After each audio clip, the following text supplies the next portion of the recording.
Vamos, Rafael, aqui de novo. Loucura. A gente vai abrir para as perguntas, tá? Para abrir para as perguntas aqui, para a gente finalizar também, só com terminar esse contexto aqui sobre o versículo, né? Sobre o mandamento, amar a Deus acima de todas as coisas e o próximo como a ti mesmo.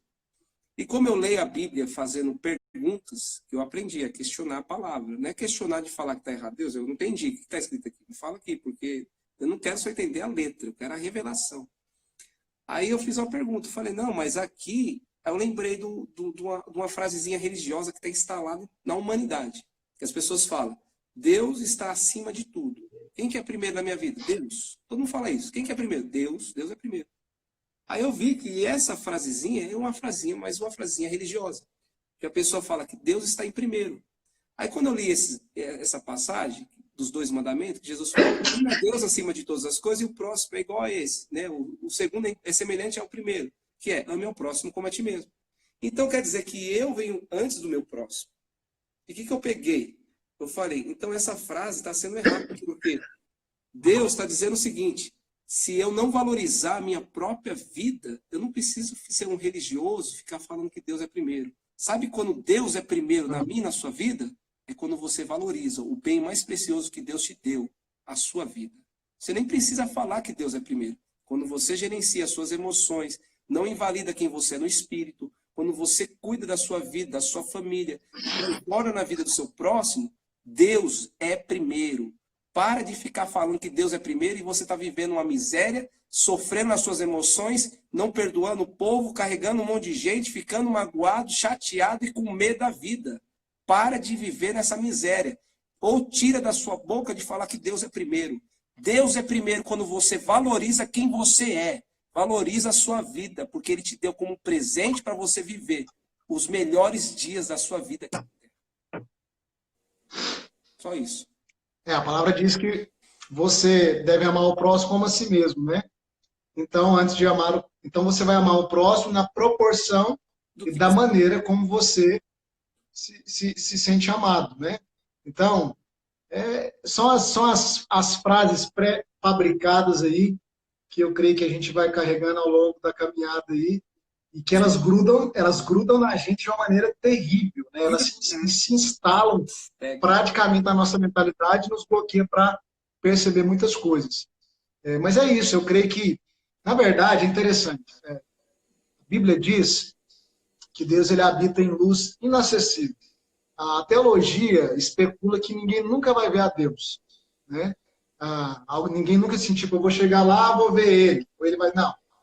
O dia que Filipe pediu para ver a Deus, Jesus falou, olha, quem vê a mim, vê ao Pai. Não creio que nós vamos ter um encontro cara a cara com Jesus, mas talvez nós nunca vamos ver mesmo a figura do Deus mesmo, né? Do Deus Pai. Isso é uma especulação da teologia, só lá na glória para a gente saber. Mas a Bíblia diz que Deus é amor. Ela não diz que ele tem, ela diz que ele é amor. É uma definição de quem é Deus. Então, eu creio que Deus está presente. Aqui não estou dizendo que Deus, eu não estou sendo aqui universalista e nem conversa de nova era, viu, galera? Não estou dizendo que Deus está na árvore e essas coisas, não. Mas a questão é, aonde existe um amor genuíno, existe Deus ali, existe a presença dele ali, existe a realidade dele ali. Se ele é o amor, e se existe um amor genuíno, ele é presente.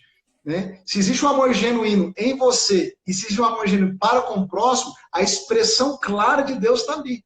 Entende? Então, nós temos que perceber algumas definições na Bíblia, porque às vezes a gente está com tanto ranço religioso, e com tantas frases pré-fabricadas, que nós não conseguimos ver a essência do Evangelho e viver a essência do Evangelho. Quando você olha para as atitudes religiosas, você vai ver que as pessoas sempre colocam em primeiro lugar, não o próximo, mas sempre o sistema, sempre as regras, sempre aquilo que foi passado como princípio inegociável, absoluto, que às vezes nem é princípio cristão e bíblico em si, entende? A maior característica do fariseu é valorizar o sistema e as regras acima do amor do próximo. Então você vai ver que Jesus o tempo todo, ele vai ferir o sistema, ele quebra o sábado, não por simplesmente quebrar em si, né, mas porque ele deixa bem claro que o homem e o amor ao próximo está acima do sábado. Na verdade, ele não quebrou o sábado, ele cumpriu toda a lei de Bíblia. Mas ele estabeleceu algo que está acima da própria regra, É a que é vida. o amor ao próximo, Que é a vida. que é a vida, exatamente. A A vida. religião sempre coloca a regra abaixo da vida. E o Exato. cristianismo genuíno sempre coloca a vida acima da regra. Aí, Então, aí pega os... eu vim de um contexto onde você descartava pessoas simplesmente porque elas não queriam estar afuniladas no sistema, na visão, na regra. Então, se elas não vestissem a roupa do sistema, bola fora. É Não porque serve para a gente. as pessoas E estão a presas gente em precisa entender que mensagens, o né? ser, ele é mais, a gente precisa valorizar mais o ser do que o fazer, mais a pessoa em si do que ela pode oferecer, mais o amor ao próximo do que o próprio sistema e a própria regra que possa estar em jogo. Exatamente. É porque o ensino religioso ele acaba afetando e a pessoa não tem uma revelação sobre a palavra. Porque a pessoa acredita que o cristão tem que sofrer, né? Ah, mas está escrito, aquele que não perder a sua vida, né? Aquele que perder a sua vida, achá-la. E aquele que achar, perder. Mano, ele tá falando de alma, mano. Tá falando de alma. Porque se eu achar a minha vida na minha alma, eu vou perder a vida que eu tenho no espírito. E se eu perder a transformação, e se eu permitir que minha alma seja transformada, eu vou encontrar a vida que eu tenho no espírito. Então não é essa lorota que você tem que viver na pobreza, na miséria, na doença, sendo perseguido, igual uma frasezinha de efeito. Você chega no irmão, ei irmão, como que tá a luta? O outro, nossa, a luta tá difícil. E aí, como tá o deserto? Como tá o Egito? Nunca o irmão chega, irmão, como tá a bênção? Como tá a prosperidade? Como tá o reinado? Como tá o desfrute? Como tá, né, o poder e o reino de Deus? Não tem essa fala. É só deserto, Não tem miséria, mentalidade de pobreza. reino, mentalidade de escravo. É, os caras estão, miséria, mano. É o deserto, que deserto, mano. Tô deserto, não, mano. Já passei deserto. Hoje estou em Cristo e estou desfrutando de uma vida poderosa. É os drive errado, mentalidade. A gente não falou de mentalidade o tempo todo. Se você vê a sua vida como deserto, é um deserto. Se você vê a vida como miséria, é miséria. Ó, tá uma... E aí, irmão, como tá a luta? Luta, tá lutando todo dia agora. Virou lutador de MMA, né? Tô só lutando, mano. Luta, luta, luta. Não, calma aí. O meu Senhor já me deu todas as vitórias. E por eu estar nele, eu já recebi uma vitória que ele já venceu. Eu só vou desfrutar. Qual que é o desfrute? Qual que é o acesso a essa vitória? É mudar a mente. Se eu mudar a mente, eu acesso a vitória que já foi me dada. A vitória foi dada onde? Em Cristo. Então eu tenho que mudar a mente para acessar a vitória. Eu não vou combater o combate. O combate que tem é interno, é na mente. Se eu não combater o bom combate com a minha mente e acessar quem eu sou no Espírito, eu nunca vou viver quem eu sou realmente em Deus. Fábio, vamos abrir aqui para as perguntas, para a gente finalizar. Manda as perguntas, pessoal. Nesses próximos 10 minutinhos aí, a gente responde as perguntas, finaliza a live.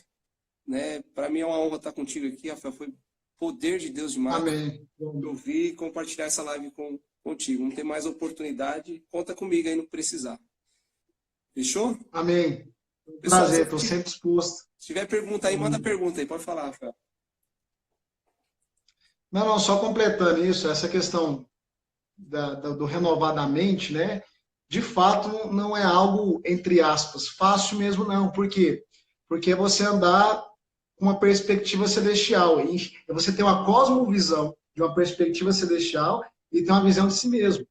Então, isso é um processo que nós não estamos querendo jogar um fardo sobre ninguém nessa live, dizendo que isso vai acontecer da noite para o dia.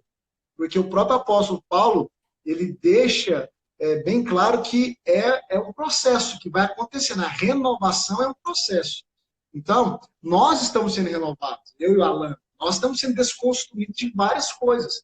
Então, eu consigo entender que, volta e meia, nós estamos pegos, reagindo, vendo e fazendo uma leitura do mundo e de nós mesmos com a velha mentalidade. A questão é nós vigiarmos a nossa mente e não permitir com que isso fique rodando dentro da nossa mentalidade, é quebrar esse ciclo. Como que a gente quebra esse ciclo? Estando consciente dos nossos pensamentos. Por quê? Uma questão que é fato. A maioria dos seres humanos, eles não vivem conscientes daquilo que percorre a mente deles. Eles simplesmente acordam todos os dias e vivem a sua vida. E eles nem param para estar conscientes. Peraí, de onde que vem esse pensamento? Por que eu estou pensando assim? Para fazer avaliações, para filtrar os seus pensamentos. Se você tiver esse exercício prático, você vai conseguir bloquear muito pensamento que está gerando comportamento, gerando crenças limitantes e você vai conseguir ressignificá-los com a verdade da palavra de Deus. Então, é um exercício diário. Não é mágico, não é da noite para o dia, ok? Exato. Tem uma pergunta aqui do David. Ele falou, não existe deserto na vida cristã, então, né? Esse então seu, você já validou aqui a linha de pensamento que você tem. Mesmo que seja temporário, eu não estou falando que não tenha. O problema é que, a pessoa, igual o povo dos judeus, que foram escravizados no Egito, eles iam percorrer 40 dias, ou 425 quilômetros para sair do Egito até Canaã. Quantos anos eles decidiram viver no deserto? 40 anos, mentalidade. Era um povo que foi livre, porém escravizado no deserto. Em vez de seguir o processo de 40 dias e chegar no local e desfrutar daquilo que Deus tinha, eles decidiram na mente viver 40 anos no deserto. Então o deserto vai ter na vida do cristão? Sim. Agora é a sua mentalidade, como você vai passar por ela. Porque é temporário? É temporário. Só que depende de você, se é 40 dias ou se é 40 anos. É uma escolha. Falar algo aí sobre isso? A pergunta que eu faço é, você vai para o deserto, porque é um fato. Falo de um tempo de teste, isso é normal. A questão é, você vai para o deserto com a mentalidade de povo hebreu escravo, ou você vai para o deserto como Jesus foi, com a mentalidade de filho amado. Né? Essa é a grande questão. Jesus, em Mateus 4, ele não vai para o deserto com a mentalidade de escravo. Ele vai para o deserto com a mentalidade de filho amado. E quando ele vai com essa mentalidade, ele tem já o combustível e a mentalidade correta para poder suportar e passar todos os testes. Né? Acho que essa que é a grande questão. Também. Se você ficar com a mentalidade errada, você vai perecer no deserto. Exato. Outra pergunta aí, ó, da Janaína. Qual a maior mentira implantada pela religião? Eu vou falar a minha aqui. Falar que todo ser humano é filho de Deus. Essa é a minha. Mas eu acho que não é a minha, não. É o que falam. Né? Mas essa, para mim, é a maior mentira. Que falar que toda pessoa é filho de Deus. Por que é mentira? Rapaz, agora aqui... A mentira está sendo anulada ali em João, capítulo 1, versículo 12, que fala que todos aqueles que receberam deu o direito de se tornarem filho de Deus. Então, na realidade, você precisa receber o Espírito de Deus. Você se torna filho quando? Quando você nasce de novo no Espírito. Agora, tem gente que crê em Deus, porém, crer é uma coisa e nascer de novo é outra. Então, quer dizer que tem pessoas que vão ser salvas? Sim. Sem ser filho? Sim. Porque a salvação está para aquele que crê. Se eu creio, eu vou ser salvo. Então lá está escrito, todo que crê e receber. O ladrão da cruz se tornou filho? Não, ele creu. Por isso que ele foi salvo. Então ele creu. Não deu tempo de se tornar filho, sabe por quê? Porque o Espírito Santo ainda não tinha vindo à terra. O Espírito Santo desceu depois que Jesus subiu ao céu, depois da ressurreição. Então, se você for ver a Bíblia, só teve Adão, que era filho no Velho Testamento, e depois os filhos só veio ser em Jesus e os que vieram na hora que nasceram de novo depois que o Espírito Santo veio à Terra.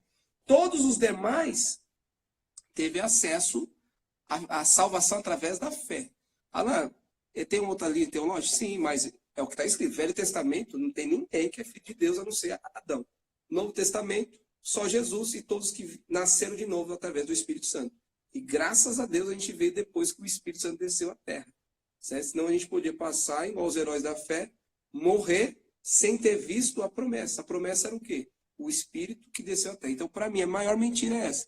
Que todos os mundos são filhos de Deus. Né? Então, filho de Deus é quando nasce de novo. Rafael, vai lá.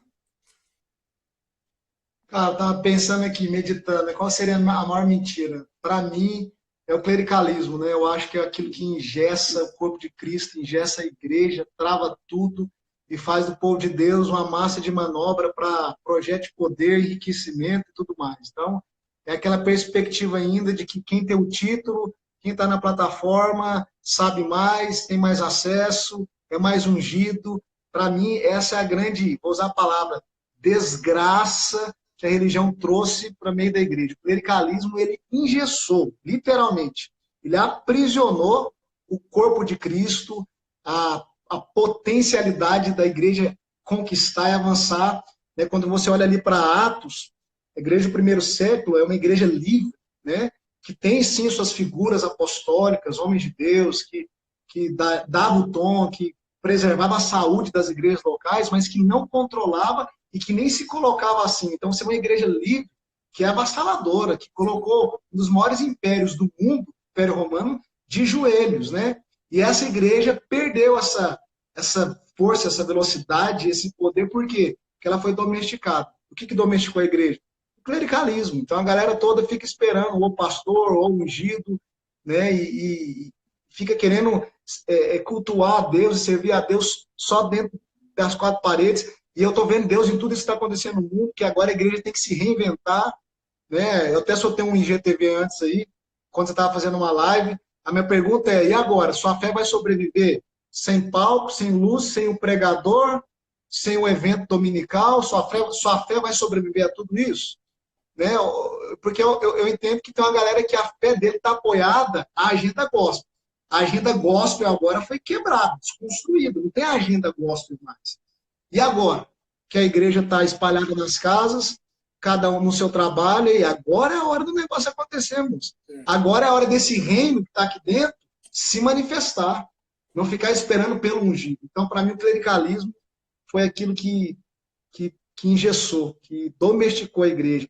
E eu acho que Deus está usando de tudo, inclusive até dessa oportunidade que a gente está vivendo, desse mal. Deus está meio que, não sei, de alguma maneira libertando a sua igreja. Então, eu consigo ver que tudo vai cooperar. Fechou a pergunta que ela, vamos marcar nossa data em Curitiba. Depois chama lá, Victor, no direct, que a gente organiza uma turma em Curitiba, tá? Próxima turma em Goiânia e Alphaville. Vamos ver se tem mais pergunta aqui. Nós falou tudo. Pergunta. Não tem mais perguntas. Vamos lá para a gente encerrar aqui. Amém. Rafael, muito obrigado, né, por ter participado aqui da live. Conta comigo se precisar aí. Eu quero visitar vocês lá, ainda não organizei, mas eu vou visitar. Para mim vai ser uma honra poder participar. Agora é só online, né? Vai ter que esperar, né?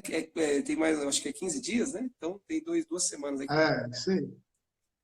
Não, abril então, pô. Abril. Estamos na metade de março. Isso. Visitar. Alphaville 4 e 5, tá?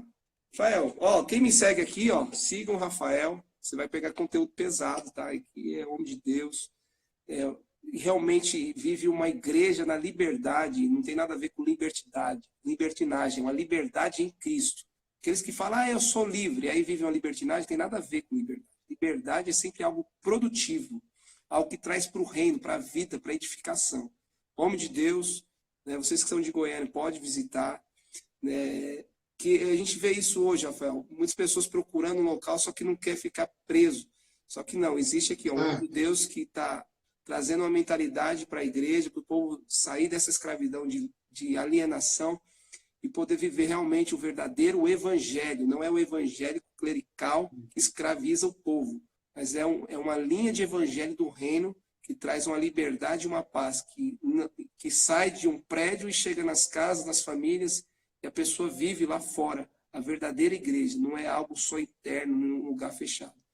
E assim, pelo tempo que eu conheço o Rafael, você que é de Goiânia pode visitar, que é homem de Deus. Você que é de fora, segue esse mano, você vai acompanhar conteúdo muito bom que vai te ajudar. Você que está nesse processo de ter conhecido Deus agora, né, está num processo de maturidade, de transformação da sua mente, para receber do alimento espiritual e renovar sua mente. Tamo junto, Rafael. Amém. Agradeço, Alan, pelo convite. Estou sempre disponível. Né? Igualmente, o pessoal que está aqui na live, que for meu seguidor, segue o Alan aí. O Alan também é homem de Deus. Né? O Alan não está inventando moda e nem está ensinando aquilo que ele não crê e não viva. Eu sei que hoje em dia a gente tem a galera que está querendo pegar a mesma onda, né? Sim. Mas não carrega a realidade. Então, o Alan é um cara que eu conheço pessoalmente, que a gente já sentou, já trocou ideia. É um cara que tem realidade aqui que ele fala, né?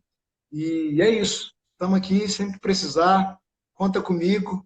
E vamos marcar uma hora de a gente se encontrar aí, tomar um café. Se não for em Goiânia, vai ser em São Paulo. Você também está pisando em São Paulo. Eu estou pisando muito em São Paulo também. Isso aí, tamo junto, Rafael. Obrigado. Mas é isso.